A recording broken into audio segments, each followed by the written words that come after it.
Ladies and gentlemen, welcome back to the channel. My name is Sohum and today I'm bringing you another triple reaction, and this time it's to the Black Veil Brides and Andy Black, or Andy Six, or Andy Biersack, the singer of Black Veil Brides, BVB.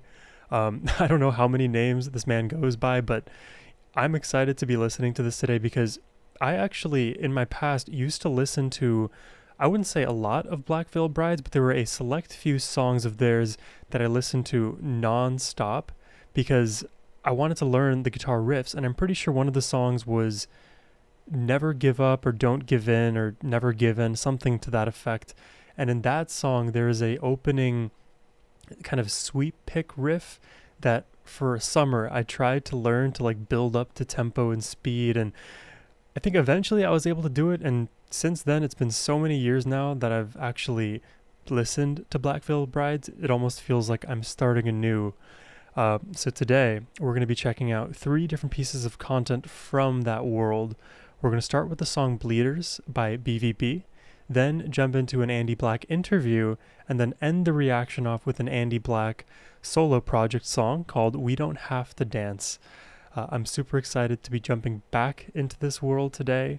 I'm expecting some very lofty vocals, very massive guitars, and good vibes along the way. So with that said, I'm excited to check this out, and this is all thanks to Gundala the Wise for making this donation request. As always, Gundala, thank you so much. Now let's jump in.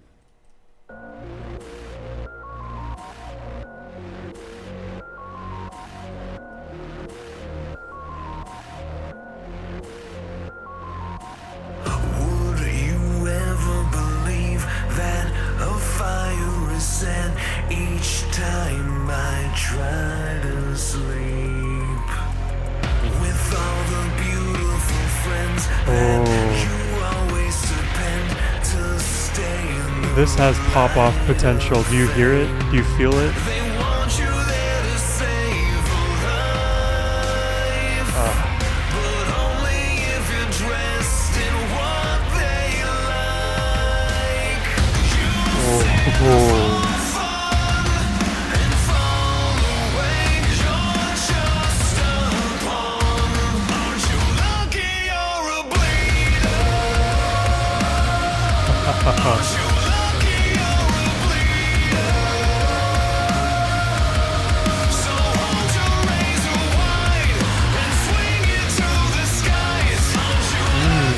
That call and response.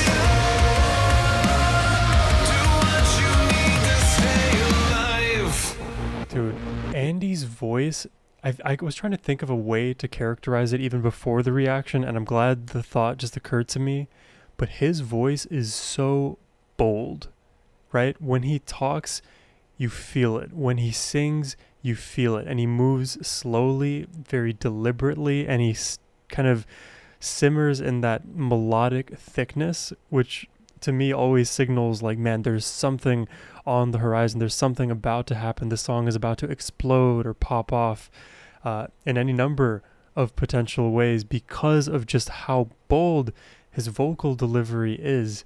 It's one of the things that I think separates BVB from many other like hard rock groups that are out there. Though I wonder how you would characterize BVB. Maybe hard rock is an incorrect characterization, but this is cool, and I believe this is a newer track of theirs, so I'm glad that they still have that BVB feel, but it's almost a more mature sound, which I can appreciate.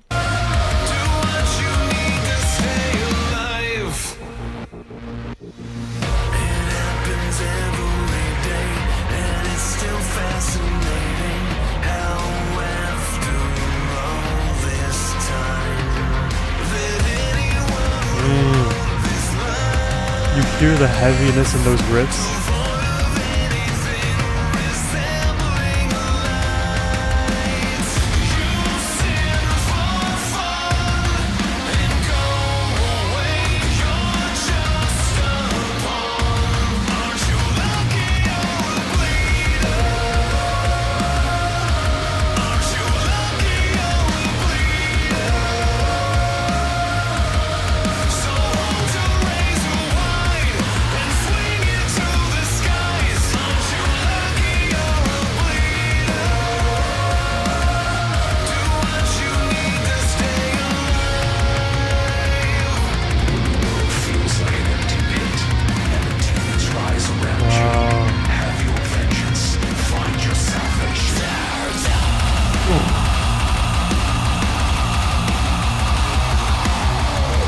my god, the breakdown. It is so bloody. What? To seek revenge. In hell we end. Oh, the lurching guitar. Let it scream.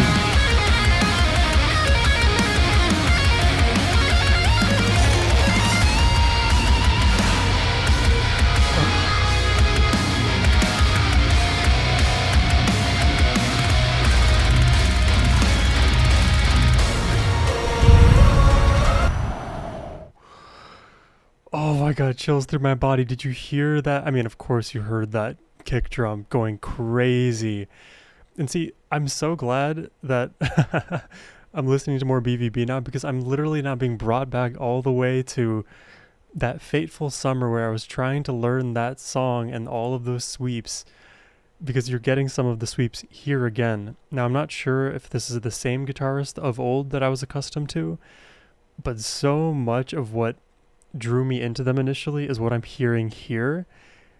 And I I certainly approve, let's put it like that. And this song, so blood-soaked and full of vengeance, it almost feels like this is their statement, like, hey, musical world, we are back and we are here to stay. It's fire.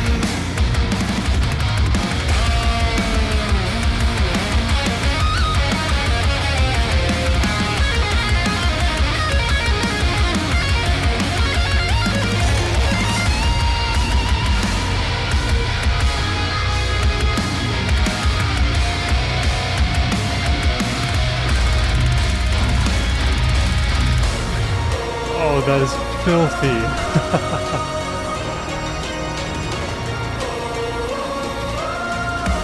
Aren't you lucky you're a bleeder? Aren't you lucky you're a bleeder? So hold your razor wide and swing it to the skies. Aren't you lucky you're a bleeder? Every one of us are bleeders. Every one of us are bleeders. So hold your razor wide and swing it to the skies. Aren't you lucky you're a bleeder? Do what you need to stay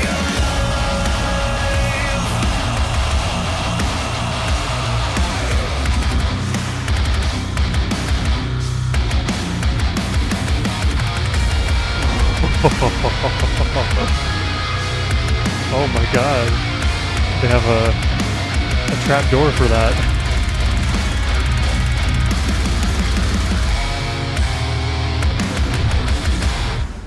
Oh my god. That is such a fresh sound too. See, this is the thing, like this song is, it's like the best parts of the Black Veil Brides of old, and with this like modern twist, and I don't even know how to really like properly characterize what this twist is, because I feel a bit amped up after having listened to this song. I man, can we all appreciate a good breakdown? I think so. I mean, for me, I listen to so much heavy music, and sometimes breakdowns, they can do too much, weirdly enough, as weird enough as a statement as that is. I like this breakdown, and I like the almost subverting of expectations by shifting a lot of that feeling of breakdown to that rapid kick drum. I mean, I'm no drummer, but when I think of like how fast that's going and try to like tap my foot to that tempo, my tibialis gets so tired so quickly. I don't know if that's something that it requires like a double kick drum, or if it's a single kick drum and this drummer is just insanely cracked. But wow, what a song. It's very anthemic. I can totally imagine just an arena full of adoring BVB fans singing this at the top of their lungs. What a great way to jump back into this world. Let's jump into the interview here. You and Ronnie Radke actually go way back, right? Yeah, I've known Ronnie. Oh, and I was going to actually mention this, funnily enough, that this is about falling in reverse, but that music video was very reminiscent to me of Last Resort Reimagined by Falling in Reverse, as well as a bit of um, the I'm Not a Vampire revamped. Very cinematic video, super dramatic as well. You and Ronnie Radke actually go way back, right? Yeah, I've known Ronnie. I met him when I guess I was 16. It was 2007, and my friends at the time wanted to go see Bullet for My Valentine, and it was actually at BFMV, love Bogart's, and them. I tagged along. And Escape the Fate was opening for Bullet And on that tour, Escape and the I'd never Fate. heard of Escape the Fate. Yeah, that's We where caught a little Ronnie bit of their was. set, and then I'm pretty bad socially. Like I'm kind of whatever the opposite of a social butterfly is. I'm sort of the not the wallflower, because wallflower indicates that you go The Bad Flower? somewhere and stand at the wall. I just don't go anywhere. So if I'm ever out, A even at recluse, that I age, guess. yeah, I didn't know what to do. So I remember hanging back by in Bogart's. There's like the back bar area where the merch is, Mm-hmm. and I was just hanging around back there. Weird kid, didn't know what to do, didn't know anybody to talk to, and Ronnie like stormed back there, and in a very Ronnie way, was sort of very charismatic and talking to everybody, and he started shouting at me like, "Hey, are you Nikki Six?" Like kind of in a teasing way, right? Nikki And Six? So he goes, that's "I'm another Nikki name? Six too." And then we started talking about, ironically, Motley Crue and the visual side of rock and everything, and we really hit it off. And there's actually a photo of us from that night that floats around all the time, because he was like, "Oh, somebody got to take a picture with us, the two Nikki Sixes." And Are they so going to there's a display picture. that photo? I want to quickly look that up. So, Andy and Ronnie Radke. I'm assuming this is the photo here. They're such emo boys. And I was just thinking, because Black Veil Brides, one of the more polarizing elements of their music wasn't actually the music itself, but was their kind of makeup and look, that get up, right? It is extremely polarizing to non metal audiences. So it's one of the reasons why I remember reading the comment like people would like BVB's music, but they were embarrassed to share that like of BVB with others who didn't know who they were or inhabited the metal space because of how they thought they would be perceived. And people are always there to judge you on your music. I feel like it's kind of unavoidable, and I've experienced that same kind of judgment and shame in my own life. But it kind of tells you a bit about who they are rather than about who you are. You know what I mean? You're sharing what you love with the world, and if they don't happen to love it and they chastise you for your love when it doesn't hurt them in the slightest possible way, just avoid people like that. Floats around all the time, because he was like, "Oh, somebody got to take a picture with us, the two Nikki Sixes." And so there's a picture of us from the gig that I've seen for years and years. And since then, we stayed in touch over the years. And then around the time that I was 22, 23, we toured together. And, we've always just had weird circumstantial things like, we were rehearsing at a place, and next door he was working on his mixtape. So I walk out to Nice. smoke a cigarette, and he's next door, and next thing I know, we're doing that asshole song, or So that came together like completely by random. well, he I had don't hit know me that up, and then song. it's one of those things where, again, I'm sort of a little bit of a phantom when it comes to socializing. Like, admittedly, I'm not very approachable, and it's not because I think I'm better than anybody. I just don't I forget that I'm supposed to talk to people. Yeah. So I'm what you might call a bad friend. Not in the way that I'm a bad friend. Like, I'm there for the people I love. It's just that Right. Yeah. I forget about being a friend to people. But Yeah. I'm a bit like this too, because it's weird, because I am a social butterfly when I'm in that space, but when I'm doing my own thing, I can be very to myself and just kind of head down, look forward. Like if I'm at the gym or something, I am so focused on my own reality. It could look like I'm kind of closed off to the world, or have that resting bitch face or whatever, but really I'm the nicest person, I would say, but it may not appear like that sometimes. I probably need to do a better job of just having like a smile on my face the entire time. I don't know. Let me know how to fix my personality, guys.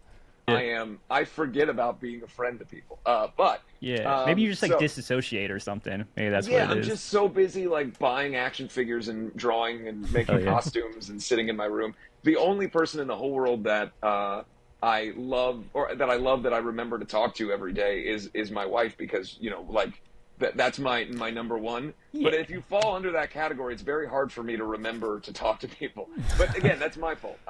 It is, So right? He takes that ownership. we were, and then like similarly, I was living. He's a good guy. We were living in downtown LA at the time, and I was driving to our loft that we lived in at the time, and I see this music video being shot, and there's all these lights and everything everywhere, and it was nearby, and I thought I saw Ronnie, and I hit him up and I go, "Yo, are you shooting a video downtown right now?"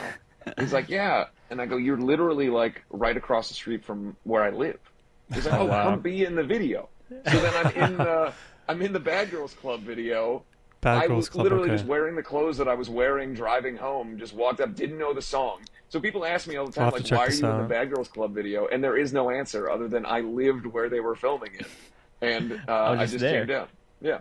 So I've known Ronnie for years and years, and we've always had a good relationship. And obviously he is exceedingly successful, and deservedly so, when it comes to, I've always said, whether he likes the comparison or not, I've always looked at him sort of as like a David Lee Roth of our era, where Oh yeah, I don't that's know. he accurate. is I don't know that person. extraordinarily entertaining and says stuff to try to get people's attention and tries to mess with people, and is very funny and charismatic. But also, like if you watch David Lee Roth in an interview, people be like, "I can't believe he said that." And I think in a Yeah. lot of ways that's sort of the way that Ronnie is pretty often. I like that. Yeah, he is definitely the new age David Lee Roth.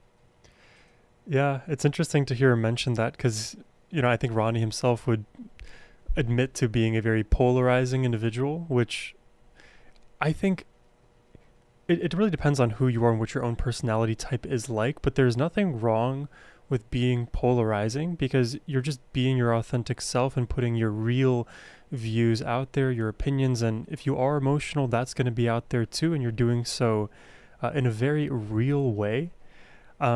Sometimes when it's overly performative, though, that's where I'm like, okay, how real is this? Am I getting the am I getting the inside scoop, or am I getting the inside scoop that they kind of want me to know about? If that makes sense. But that said, though, when you have a person like Andy Black who is so self-aware of himself, touting Ronnie in this way, I mean, I can't help but to hold both of these gentlemen in high esteem. Though I know less about Andy, like even the way he's just talking about his own relationship management and his social skills, he seems like a very grounded person, at least aware of his footprint on the world. And I love that description he used of kind of being like a social phantom. In so many ways, like everything he said in this conversation, I could like talk about in therapy or whatever, but I've worked on my own ability to be social. But naturally I am a shy, scared, like timid, a boy, and having that kind of be where I came from and growing into who I am all the versions of me. I'm that shy person, I am that outgoing person all at once, and depends on the environment that I'm in that kind of brings that out of me. But really, it shouldn't have to depend on that environment. It should just be based on my own internal state. And so long as I'm grounded and in my own reality, whatever I want to put out there is what y'all are going to get. And even, doing these reactions has really helped me improve and grow in that domain as well. But this isn't all about me. This is about Black Veil Brides, Andy Black. So let's jump into the last piece of content today, We Don't Have to Dance by Andy Black.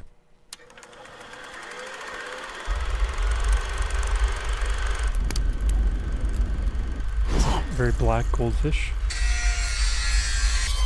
I like the grayscale though. It's kind of a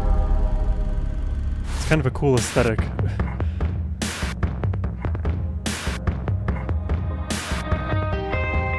Is that Nosferatu? I literally Record scratch, Steve Miller band, tattooed necks and tattooed hands. Oh, how don't you drown in a rainstorm? Fresh regrets, vodka sweats. The sun is down and we're bound to get exhausted and so far from the shore. You're never gonna get it, I'm a hazard to myself. I'll bring it to you easy, this is hell, this is hell. You're looking at a whisper Wow. and you think I'm someone else. This is hell, yes, literal hell. We don't have to talk, we don't have to dance. Whoa. We don't have to smile, we don't have to make friends. It's so nice to meet you, let's never meet again. We don't have to talk, we don't have to dance. We don't have to dance. dude, that's like a that is such like a pop rock slash like alt pop rock chorus. It's so different from what we just heard in Bleeders. I'm almost surprised that it's the same artist.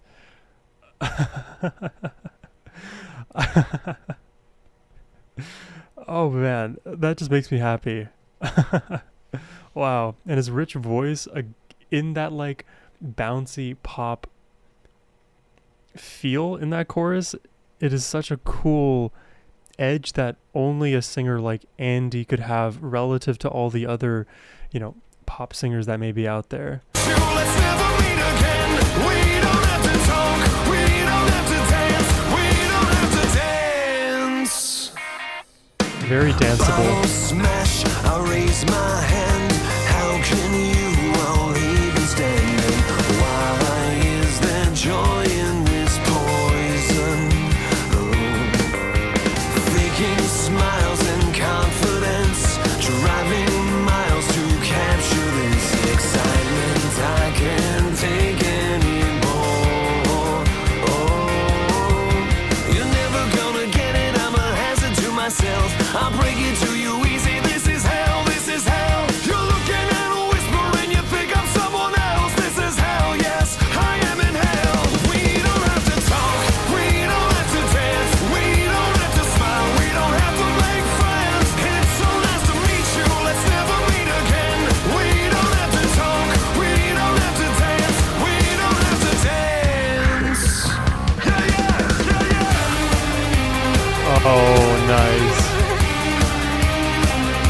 I'm down.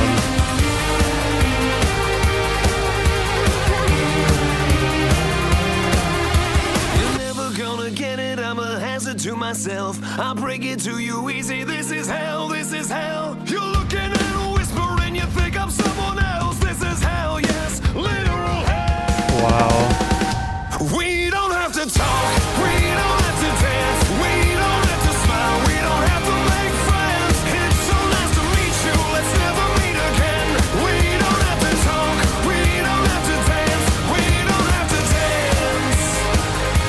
We don't have to talk, we don't have to talk. We don't have to dance. We don't have to talk, talk, talk. We don't have to dance. Dude. Wow. We don't have to talk, talk, talk, talk, talk, talk, talk, talk. Wow. Oh my god. Oh my gosh. I love how danceable of a song this is. For a song titled We Don't Have to Dance, there is a lot of potential for dancing, which I love. And this is reminding me of so many tracks right now. It's like it almost was like one after the other, just like coming to me, but reminds me a bit of The Beautiful People by Marilyn Manson, a little bit of Somebody Told Me by The Killers, a little bit of Fall Out Boy. What is that title? Because they have long titles for songs. It's like What I Did in the Dark, or I think it's What My Songs Did in the Dark, or What You Did. It's something about something songs in the dark. And then there's a Panic at the Disco song called Emperor's New Clothes. Oh my gosh, I have one more, and it's like right on the money. Either way, this reminds me of a lot of music, so I feel like weirdly nostalgic about hearing this song, even though it's my first time hearing it. And man, his voice, it's like toffee. It is so rich, and when you're juxtaposing that with the song that lends itself to be extremely danceable, like in this alt rock, alt pop kind of space, it is like a very welcome surprise. Oh, also I was going to say, it reminds me a little bit of Electric Callboy as well, less in the electronic side and the super heavy screamo side of what they're capable of, but in their kind of danceability. There's a lot of good energy, and it's interesting to have this style packaged this way, right? And I think when I say this style, I'm more referring to Andy's vocals rather than the rest of it. And it just works. Man.